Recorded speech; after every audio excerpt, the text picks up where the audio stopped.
This morning in the Eagle studio, Wayne Klassen with us from Standby Power. Wayne, good morning. Good morning. How are you doing? I'm doing good, Wayne. We're excited to have you here, and it's an important time to get you here as we're getting ready for Emergency Preparedness Week. And Wayne, why is it important for us to think about this? Well, it's very important because generators are something that you need to take some time to set up. And when the power goes out, it's not the time to think about trying to get a generator. You should have that in place beforehand. And storm seasons come around and mishaps happen, and we need to be prepared for these seasons.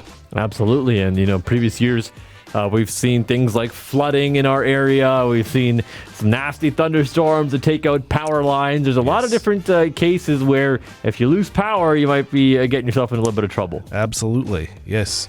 And not to mention that when these things happen, there's probably going to be a lot of people scrambling around trying to do it because they have not been prepared.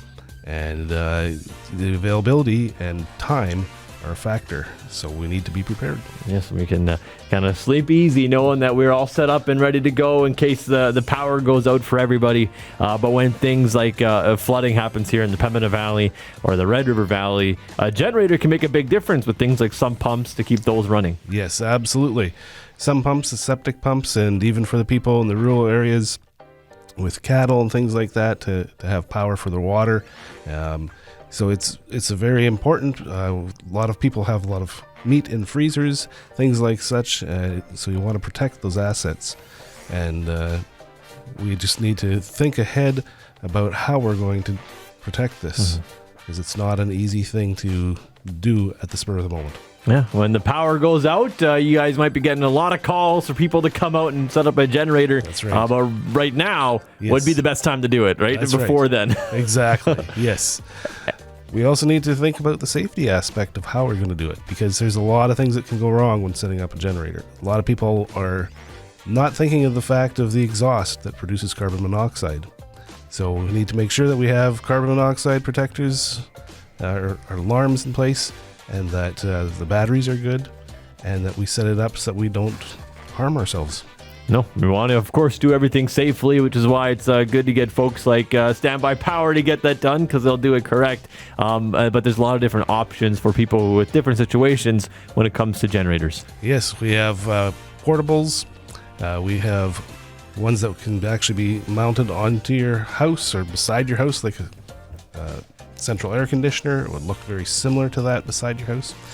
And then we have mobiles that we can bring and power up whatever. There's also power banks, and we also have transfer switches and load management, and some pretty cool stuff out there nowadays with electronic panels that can select which circuits are going to run during a power outage. There we go. So it's a little bit of something for everybody. Absolutely. Yep. There we go. And if people do want to learn more about generators or ask you some questions themselves, Wayne, how can they do that? Contact us at Standby Power. Our phone number is 431-775-1711. And you can also go on the internet at mystandbypower.ca, or send us an email, sales@mystandbypower.ca.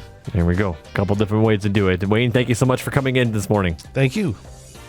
Hey, I'm Nicole Klassen. Hopefully you enjoyed that video. If you have something you'd like to share with the Pembina Valley, we'd love to have you on the morning show. Send us an email at news@pembinavalleyonline.com. And remember, like this video and share it with your friends.